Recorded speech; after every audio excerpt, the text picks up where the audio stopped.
Good morning, and welcome to the Unitarian Universalist Congregation of Greater Naples. I am Janet Hoffman, your worship associate for this morning. I am with Ellen Hemrick, our lay leader, Stu Shelton on the piano, Sabrina Williams will share her lovely voice, Daniel Goodsit is at the console, and John Forsyth is to assist as needed. We are all honored that you are here today with us. It is a very special Sunday to have some of you out here on the pavilion. Your presence is simply marvelous. We are grateful for all of you, whether you are watching this service live via Facebook or in person on the pavilion this morning, or you will watch the recorded version at the right time yourself. A warm welcome is extended to all of you, especially those of you who are new to us. Please, if you are on our live Facebook service, feel free to say hello by using the chat button.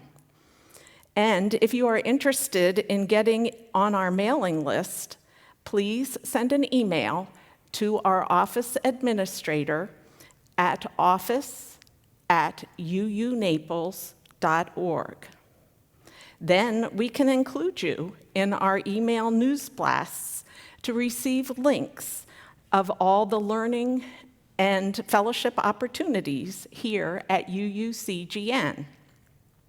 We also hope that you will go to our website, which is www.uunaples.org, to learn more about our wonderful congregation.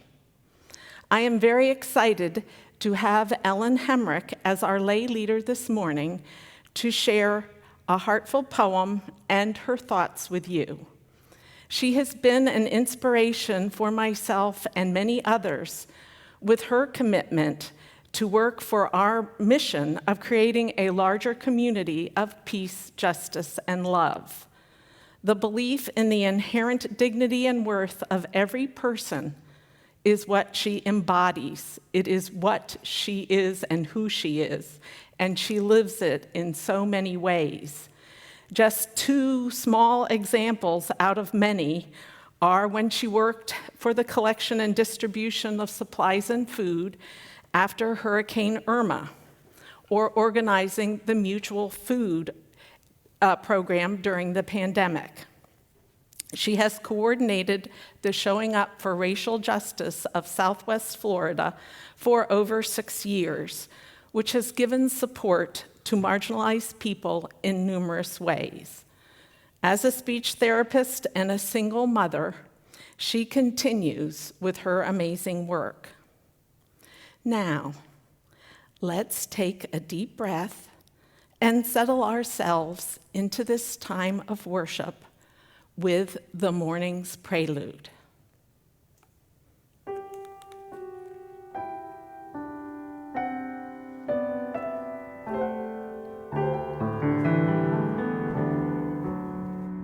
Somewhere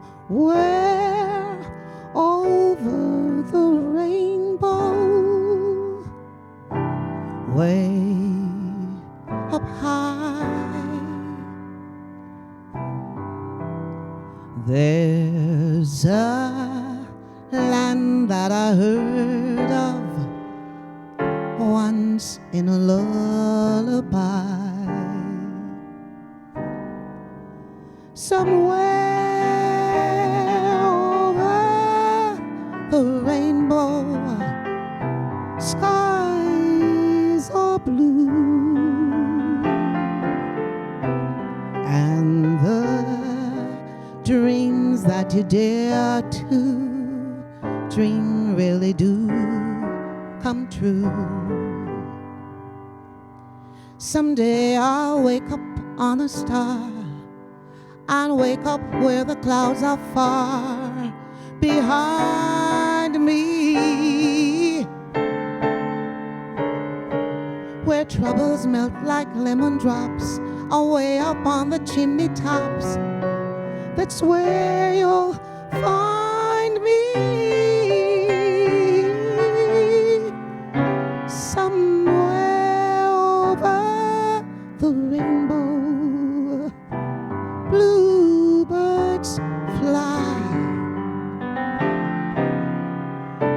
birds fly over the rainbow.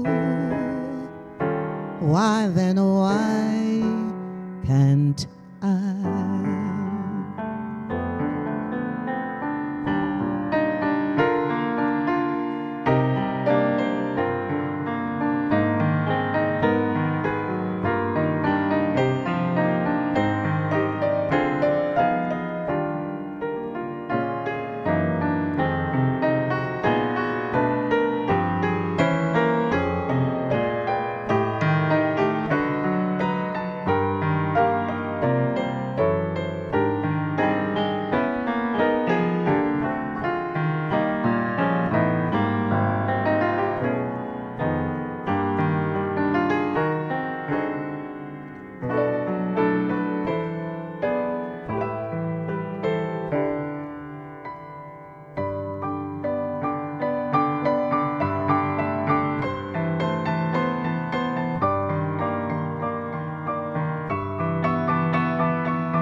Somewhere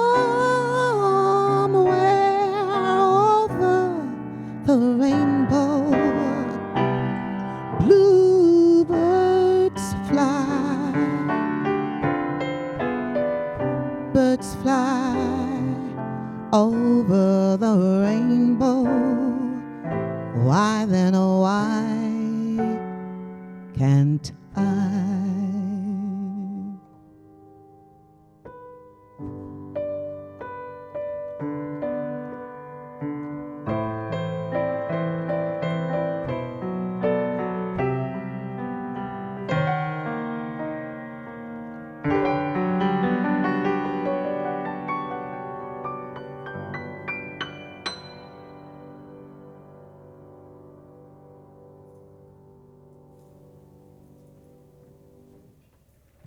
Thank you, Stu and Sabrina.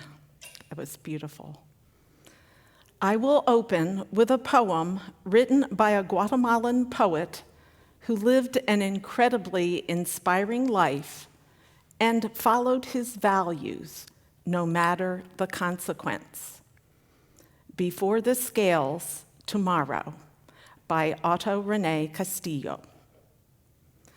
And when the enthusiastic story of our time is told, for those who are yet to be born, but announce themselves with more generous face, we will come out ahead, those who have suffered most from it. And that being ahead of your time means suffering much from it. But it's beautiful to love the world with eyes that have not yet been born, and splendid to know yourself victorious when all around you it's all still so cold, so dark.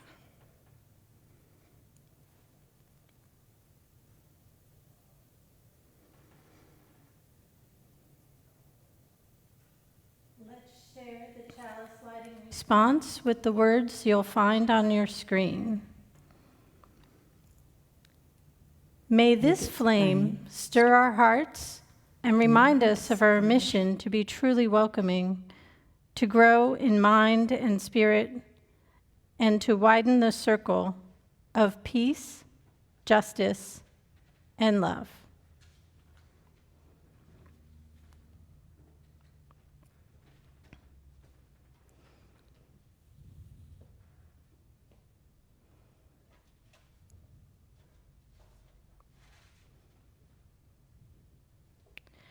Now let us join together in singing our opening hymn, Building a New Way.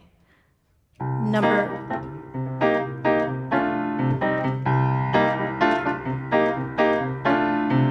building a new way. We are building a new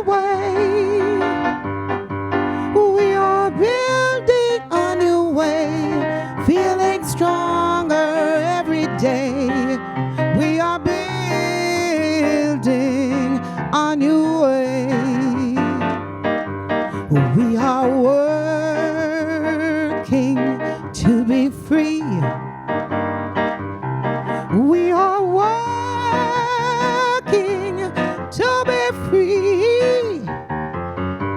We are working to be free, free of hate, greed, and jealousy. We are working to be free.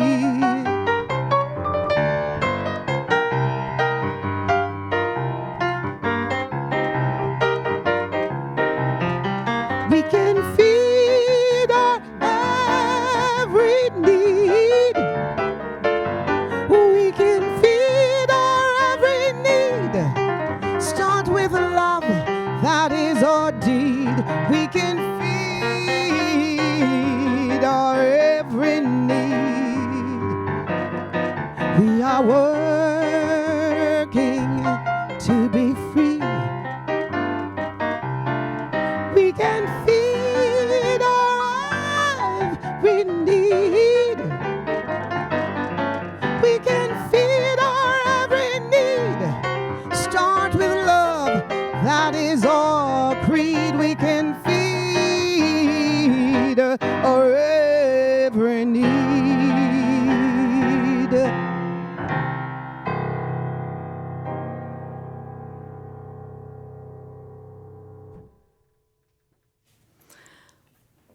The following is the General Assembly's Statement of Conscience, which we voted on in June this year at our General Assembly. Undoing Systemic White Supremacy, a Call to Prophetic Action. And I have edited it slightly. Seeking universal justice and equality, we call upon the Unitarian Universalist Association, Unitarian Universalist individuals and congregations to actively engage in undoing systemic white supremacy in all of its manifestations. Systemic white supremacy refers to the embedded, institutional, and pervasive nature of racism, white privilege, and racial bias and oppression in our society. We acknowledge the impact of systemic white supremacy, that it is intersectional, meaning it impacts people across race, income class, gender, age, ethnicity, immigration status, sexual orientation, religion, disability, and more. We decry the way in which intersectional impact of systemic white supremacy divides our human family by privileging some groups over others, and thereby generating resistance to our common goal of universal equity and justice. Systemic white supremacy is a direct affront to every one of our UU principles. Being most egregious is our losing the lives of Black, Indigenous, and people of color all across this nation, from the long-standing ills of police violence, hate crimes, and emerging crises of the pandemic, due to the evil of systemic white supremacy. Therefore, as Unitarian Universalists, we must engage in urgent action to confront this moral crisis of our time. And there are 4 recommended actions. 1 is to engage with the movement in our communities and in our nation to heal this evil of racism. A vital and dynamic movement to overcome racism and dismantle systems of supremacy is rising across our nation, and we must contribute to this momentum. We can fortify this movement for justice by participating in and organizing social action to denounce the injustices such as police brutality, theft of native lands, environmental racism, mass incarceration, cruel responses to immigration, ableism in all its forms, which discriminates and harms disabled people, fat discrimination, criminalization of poverty, restricted reproductive rights, transphobia, lack of health care and education, and more. There are many types of action, and I will just list a few, such as resource sharing, letter writing, community asset building, and more. 2, carry forward the recommended healing actions that are conveyed in widening the circle of concern.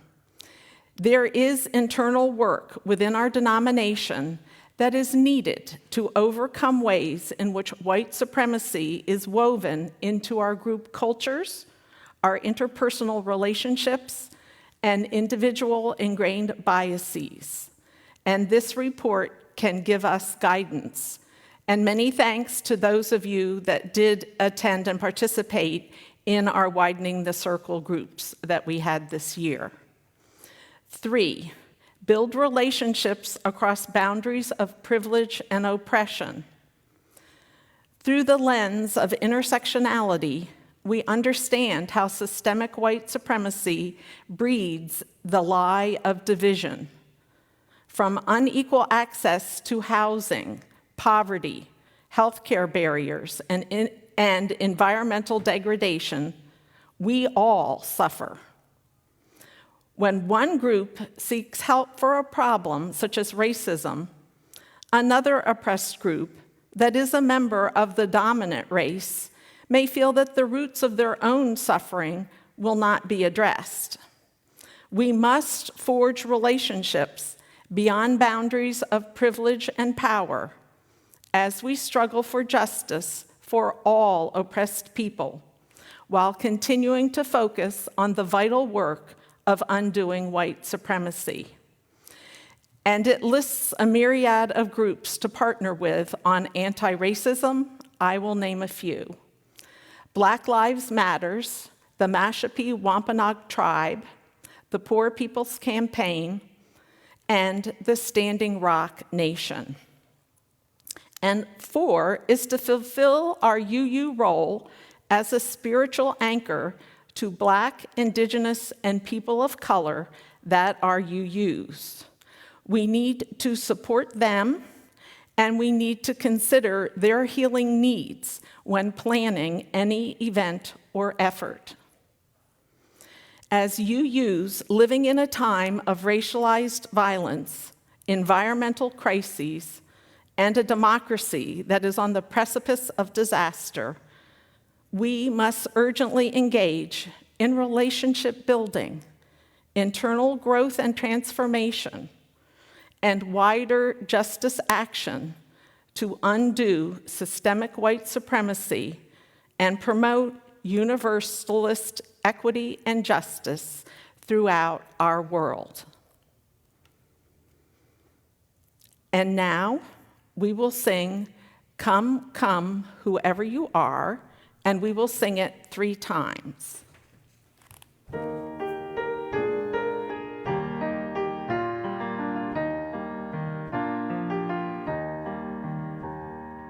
Come, come, whoever you are, wanderer, worshiper, lover of living. Ours is no caravan of despair. Come, once again, come. Come, come, whoever you are, wanderer, worshiper, lover of living. Ours is no caravan of despair. Come, once again, come. Come, come, whoever you are, wanderer, worshiper, lover of living. Ours is no caravan of despair. Come, once again, come.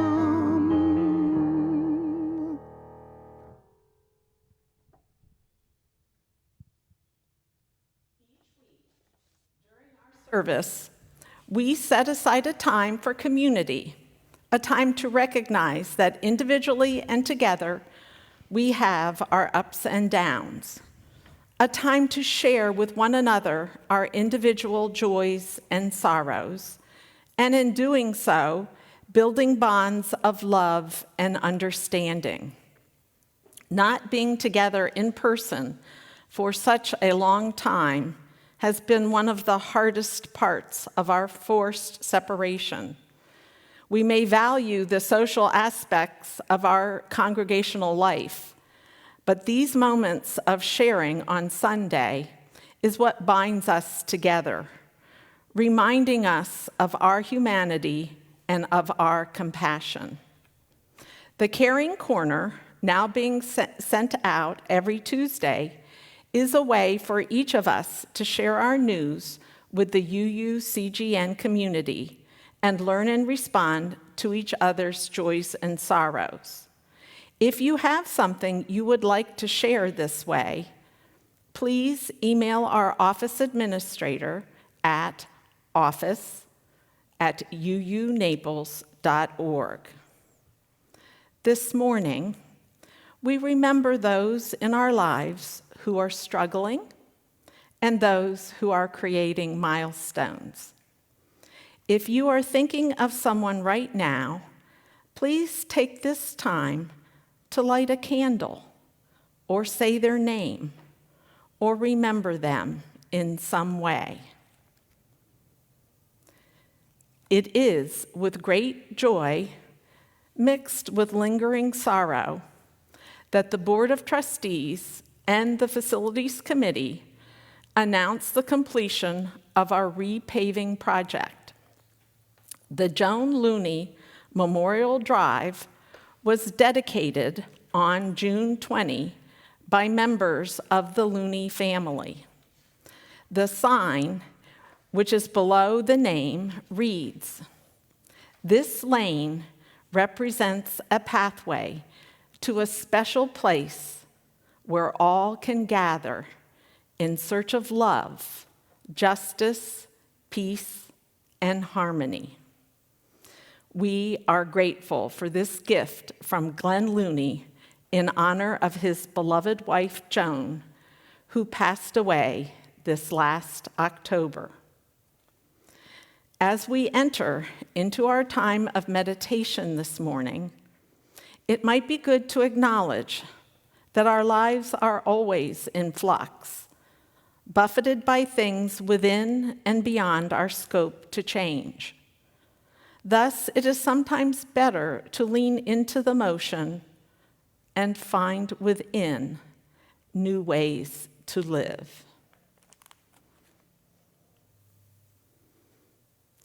Via Hafta by Aurora Levins Morales. And after I read this, let's take a moment of silence to think about her message in these words. Say these words when you lie down and when you rise up, when you go out and when you return, in times of mourning and in times of joy. Inscribe them on your doorposts, embroider them on your garments, tattoo them on your shoulders. Teach them to your children, your neighbors, your enemies. Recite them in your sleep, here in the cruel shadow of empire. Another world is possible. Thus spoke the prophet Roque Dalton. Altogether, they have more death than we, but altogether, we have more life than they. There is more bloody death in their hands than we will ever wield, unless we lay down our souls to become them, and then we will lose everything.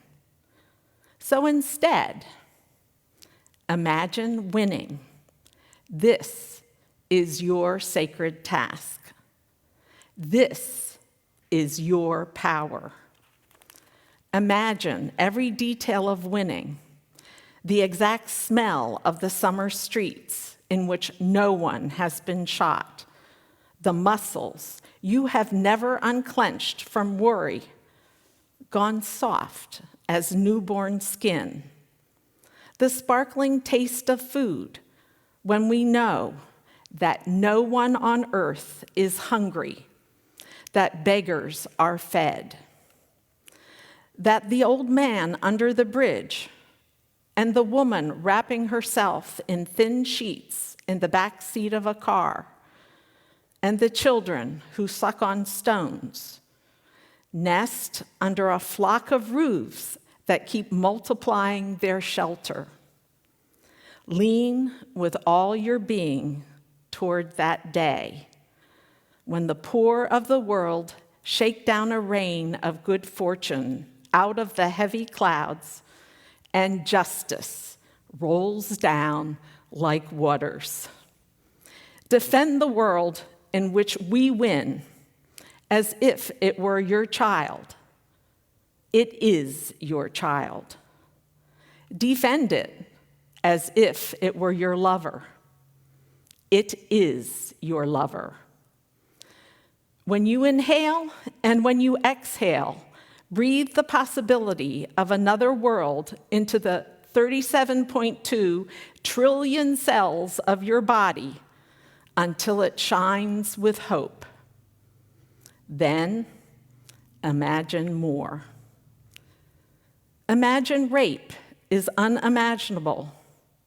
Imagine war is a scarcely credible rumor. That crimes of our age, the grotesque inhumanities of greed, the sheer and astounding shamelessness of it, the vast fortunes made by stealing lives, the horrible normalcy it came to have, is unimaginable to our heirs, the generations of the free. Don't waver.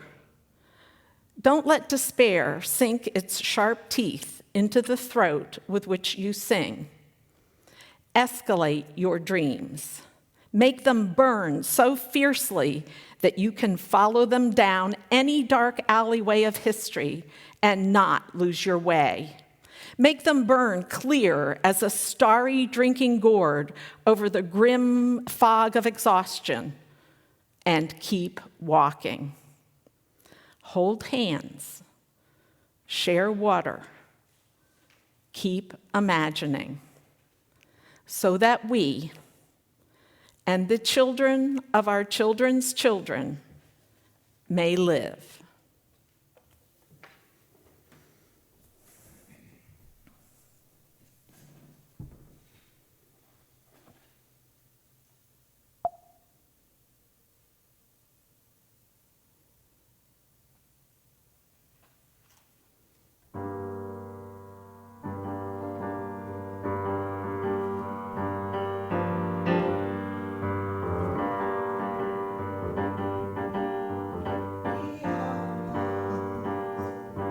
We've been waiting for our spirits cry, and our hearts rejoice. We are the ones. We've been waiting for our spirits cry, and our hearts rejoice. All we need is each other. All we need is each other. We are the ones. We've been waiting for our spirits rise, and our hearts rejoice. We are the ones. We've been waiting for our spirits cry, and our hearts rejoice. All we need is each other. All we need is each other. We are the ones we've been waiting for. We are the ones we've been waiting for. We are the ones we've been waiting for. Our spirits rise, and our hearts hearts rejoice.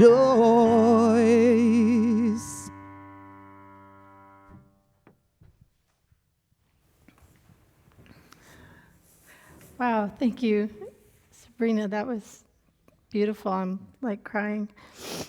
Good morning. About 10 months ago, I completely panicked while I was driving. It was a sunny day, and I suddenly realized I couldn't read the license plate of the car in front of me if I looked out of my left eye. My right eye seemed fine. I was supposed to meet my parents and my son at the beach. Should I go?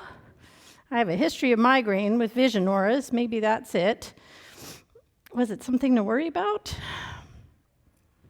Actually, I have a long history of weird health issues, autoimmune conditions, and I'm at risk for others.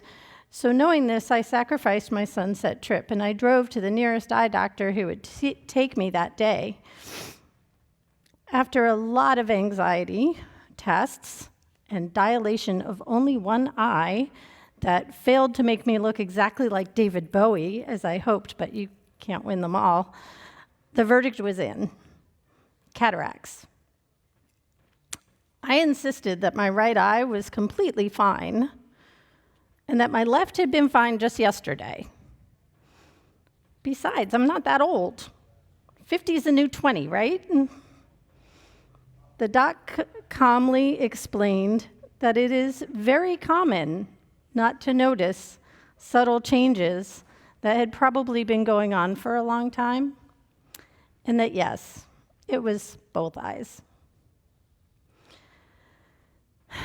The following months were a constant seesaw of denial, procrastination, outright false narratives I told myself in order to feel comfort and keep the panic at bay. My attention had been elsewhere, so I hadn't noticed my vision declining. We were in the middle of an unprecedented pandemic, and the world was wild and scary. I had stopped driving at night, nowhere to go. We were on lockdown, and I was told I was particularly vulnerable to this virus. And months went by with no need to drive at night, no need to see the halos or the smears of the streetlights. The few times I did drive in the dark, I was sure everyone else had their high beams on, and I even flashed a few of those self-centered rude drivers. How dare they hurt my eyes? At this point, you're probably wondering where this is going. Isn't this Ellen who talks on and on about racism all the time? Relax, it's me. The blurry vision and cataracts is a metaphor, and I'm about to stretch it like really far. So hang on. I am going to miss you with the scales fell from Saul's eyes bit, but if you are Christian, you are probably thinking about transformational change right now. I'm talking about seeing through false narratives and leaning into hard truths. Learning to see clearly through false narratives is scary. It's uncomfortable. It's definitely inconvenient. Sometimes it's even painful. It can really hurt your pride, but it is absolutely necessary to be healthy, whole, and fully participating in this world. False narratives are seductive. I know us rational and educated UUs think false narratives are for others. You know, the QAnon and white supremacy and the lost cause and the genteel plantation in the South narratives, those are seductive to others. But there are many that we as UUs are susceptible to as well. The young folks aren't racist, and they're going to save us all. And look at how easy it is to be gay now. And the Juneteenth is a holiday. And Biden is president, and Kamala will be next. And things are so much better than when I was young.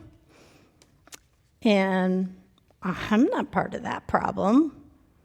And, well, I'm not an activist. And other folks will take care of this. And my spirituality just isn't political.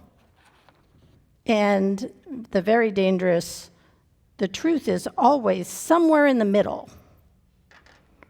And the extremely dangerous, it'll always be this way, so why bother? These are the false narratives that we face. False narratives deflect and obscure the way forward, but they give us comfort. I have never seen so many rainbows in June as I have this year, and yet, while they wave, we are allowing the assault on our trans kids, and trans folks are still being murdered every day. Many businesses that actually support anti-gay causes and are trying to take kids away from loving families are among those flying rainbow flags and selling pride merchandise. Lee County schools just a couple months ago felt forced to take down signs that told kids they were welcome and safe. Now, I know that even one flag would have changed my life as a teen, but we can't stop until we build the world that we want to live in. The world we want for our kids and our grandkids and our neighbors and our friends and our lovers and our families. So back to my metaphor. As you may have guessed, we all have cataracts. This is the painter Claude Monet, his work before and after developing cataracts.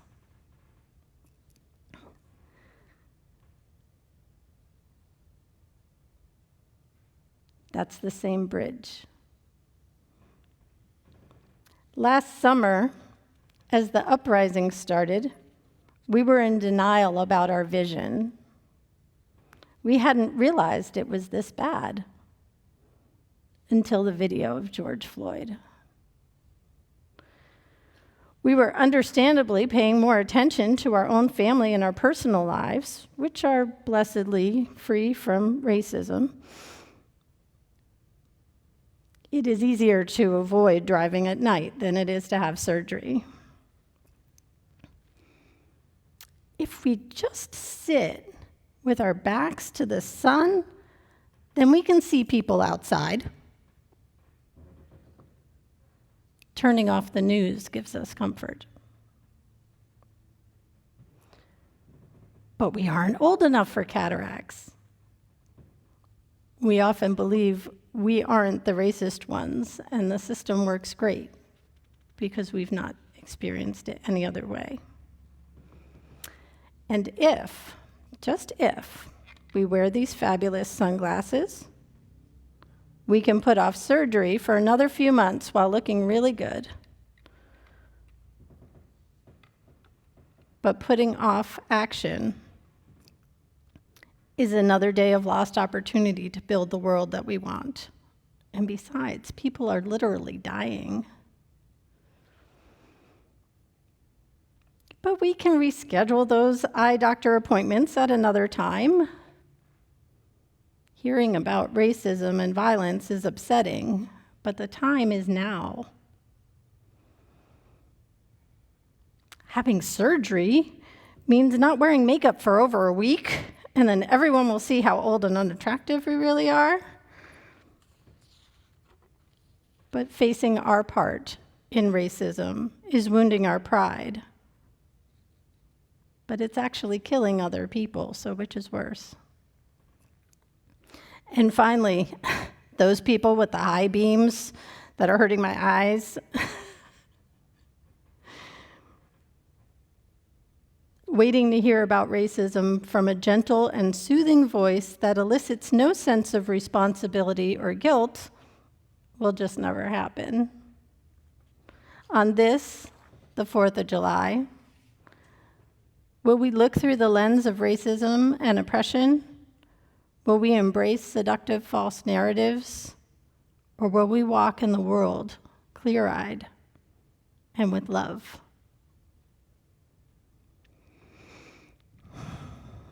During this same time period of blurry vision, I was participating in a 4-month anti-racism training program for community organizers that involved 10 to 15 hours a week of my time in webinars, study, research, and fellowship with activists all over the nation, and some in Canada. The Anne Braden program, part of the Catalyst Project, was intense. Some of my friends wondered why I had to spend so much time learning not to say the N-word and be really nice. But that's not what anti-racism means. The reality of racism is that it is the lens through which we see the world, the lens through which our country was conceived, built, and prospers today, however few are actually prospering. The Anne Braden program has us study this lens, a deep delve into class, race, settler colonialism, oppression based on gender and sexuality, indigenous land dispossession, imperialism, racial capitalism, militarism, neoliberalism, and patriarchy. We also learned about Black liberation, Black, Indigenous, and other people of color feminism, collective liberation led by queer and trans folks, and community organizing strategies. Most of all, we learned to foster community, we learned through our mistakes, and we learned how to support each other in our goals, how to be authentic, and how to build each other up while holding each other accountable. 4 months was just a start. I know I need so much more, but I have no cataracts now. I don't think there's any going back. Once I have the correct lens to see through, I will always put my feet forward. For a while, I was so relieved that one eye had been corrected, because they do one first, and that I could read street signs again while driving. And there were a few bizarre months where I could choose to see clearly or through a corrupted lens simply by closing one eye. Claude Monet's surgery was primitive, and he was an unruly patient. He did begin to see colors again, but he complained that the blues were just too blue. I, however, had the luxury of a quick and easy procedure that restored my sight completely. When both eyes had been fixed, I suddenly realized that the sky was magnificent. The grayish clouds that I thought had always threatened rain, they had been fluffy white cotton balls. They prompted a joy that could only be found in those still moments when our hearts and minds are focused on the wonder of nature. It wasn't going to rain every minute of every day. The world was gorgeous. The Braden program was like cataract surgery. With enough education and consistent interaction with a group of liberation-minded people to hold me accountable, I can see clearly past the false narratives of history, past the false narratives of this moment, past the narrative that I am so good and pure I won't make mistakes or need feedback. For the first few weeks of the program, I was living in absolute shame for having mixed up St. Louis and Louisville in front of Southern organizers in Kentucky, who I totally idolize. Such an obviously oblivious obtuse New Yorker thing to do. I even thought for a moment that I didn't belong in the movement. But we all belong in the movement. The community extended grace, patience, and so much love. I knew each of us belonged and had roles to play. The program I attended is for organizers, to teach them to lead with clear vision. But for us, the UUA is another source of clear vision. General Assembly is amazing this year. Desmond Meade and Stacey Abrams gave the Where lecture. If you haven't seen the lecture, please try to. They talked about building a new way based on love, a just world based on what we want for each other, not just what we are against. They each came back to community and loving the people around us fiercely as the key to building power and creating justice. Stacey Abrams' parents had the courage to raise their daughter in the movement with their eyes wide open. Desmond Meade talked about including all people in society in a way that brought me to tears. I know that he understands our first principle in a way that those of us with privilege could never. That's why we follow his lead. How else will we build the world we want? Another world is possible. We are the ones we've been waiting for.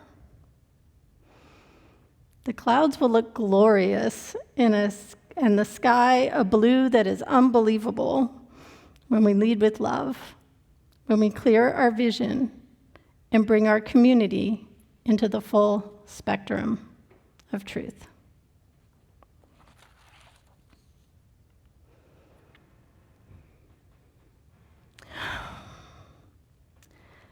So it's time for the offering. Now is the time for us to express our gratitude for this community, its work, its vision, and all the ways in which it nourishes our lives, from its welcoming doors and sheltering walls to its good and generous people, from the sanctuary of its memorial garden to its outreach in the wider community. For all these things and for the ways it works its magic in your life, this morning's offering for the ongoing mission of this congregation will be gratefully received. Please consider mailing a contribution today. The address is here on the screen, or you can go to www.uunaples.org, where you'll find a donate button and where you can find out a lot more about this congregation. In addition, if you look for your email from Anna this morning, you will see 2 links. Many folks think that getting involved in social justice work means standing on corners with signs and yelling through bullhorns, but that's not really what we do. You can actually become an activist right now. Get out your phone and find those links in your email. The first one is to support the author of the poem, Vahavta. Aurora Levins Morales is a disabled and chronically ill community-supported writer. She's a historian, an artist, and an activist. Her poem, which touched me so deeply, and I hope you as well, is never shared without a link to support her work. This is how we support those who lead us to liberation. The second link is a one-click letter campaign and petition to prevent a sanctuary city ordinance from passing in Naples, and is related to one you might have heard about that is actually coming up even sooner in Collier County that would lift all federal protections in the county, essentially seceding from the nation in the supposed name of the Bill of Rights. This is proposed by the same folks who took a party bus to the insurrection and openly fundraised for the Proud Boys at the supermarket. Another extremist group, the Oath Keepers, have used ordinances like this to try to form armed militias in other states. So please get involved. Together, we can keep Collier safe from extremists.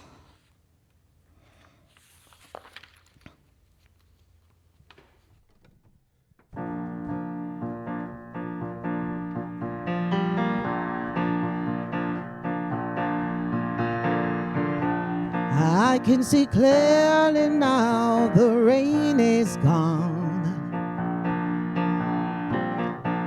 I can see all obstacles in my way. Gone are the dark clouds that had me blind. It's gonna be a bright, bright, sunshiny day. Gonna be a bright, bright, sunshiny day. I think I can make it now. The pain is gone. All of the bad feelings have disappeared. Here is a rainbow I've been praying for. It's gonna be a bright, bright, sunshiny day. Look all around, nothing but blue skies. Look straight ahead, nothing but blue skies.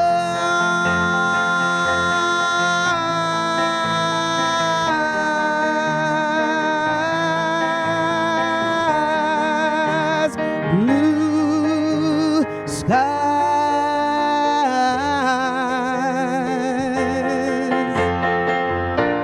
I can see clearly now the rain is gone, and I can see all obstacles in my way. Here is a rainbow I've been praying for. It's gonna be a bright, bright, sunshiny day. Gonna be a bright, bright, sunshiny day.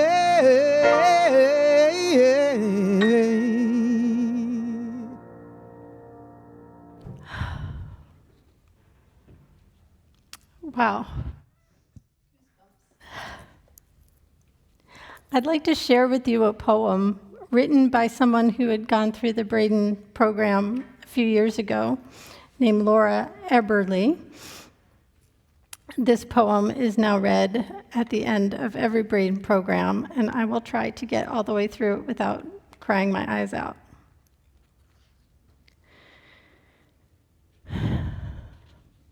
If we all agreed to, on Monday, we could plant a pollinator garden on every corner and turn over one parking spot per block to vegetables and fruit.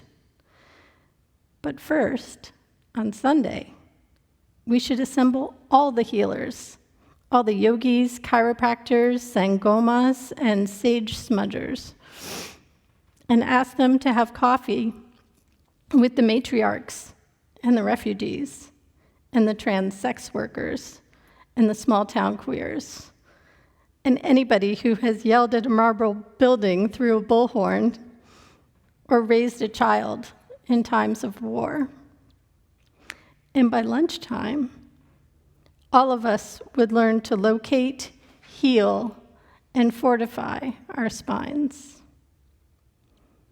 That evening, the musicians would find our diaphragms and teach us new songs to sing while planting. On Tuesday, after the gardens, we would repair every roof, install rain barrels and solar panels, retrieve the lost balls and frisbees and kites. And remember, We are tiny beneath the sky. On Wednesday, we would fix the heaters so the gas could never be cut off and install a tiny lead filter in every faucet. By Thursday, we would know each other's names and begin to tell our stories. Then, the farmers and the roofers and the plumbers would be honored by the lawyers and the doctors who had spent their first week ever listening. Next, venerations and reparations by the bankers and professors who will learn that education isn't learning and money isn't value, and nothing is the feel of the soil in your hands or throwing back your head to sing. We will ache for love and owning nothing, and for the first time, that will make us unafraid. By Friday, we will be too busy healing, tending, and child rearing for waging war. So the soldiers will have no orders. The police will have quiet radios, no calls. So we will tear apart the prisons and send the guards to rehab, where first graders and nursery workers will teach them slowly to trust humanity again, beginning with their own. We will use the bricks and fences to build community centers with wide porches where the grannies can knit and keep watch instead. Saturday would be for rest, hammocks, creeks, and lemonade. We would listen to the earth and the spirits and our ancestors and our lovers and our beloveds and the bullfrogs and the songbirds and the tall grass and the redwoods and the oak trees, breathing for one day every week. Breathing. And by next Sunday, we would know who else we need.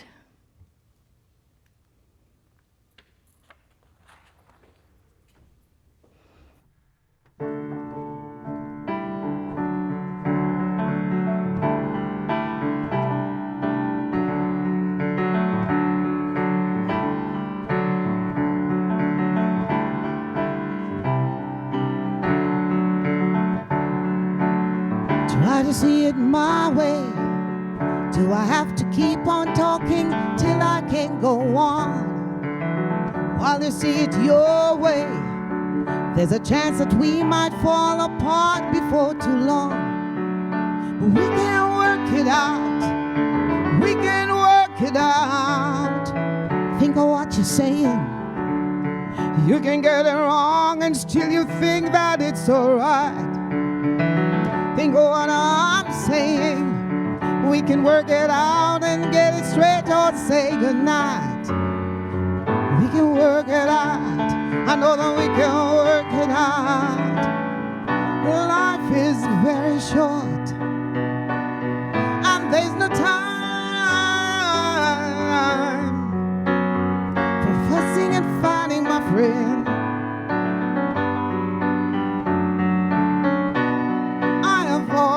Thought that it's a crime, so I will ask you once again. Try to see it my way. Only time will tell if I'm right or I'm wrong. While you see your way, there's a chance that we might fall apart before too long. We can work it out. I know that we can work it out.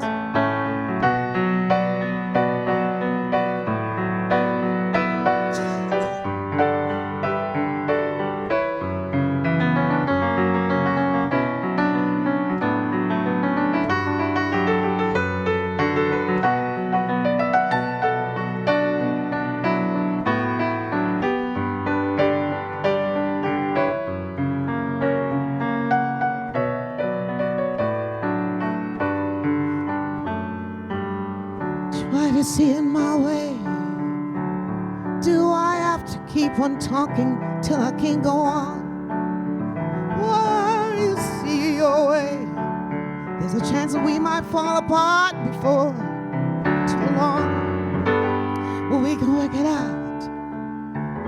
We can work it out. We can work it out.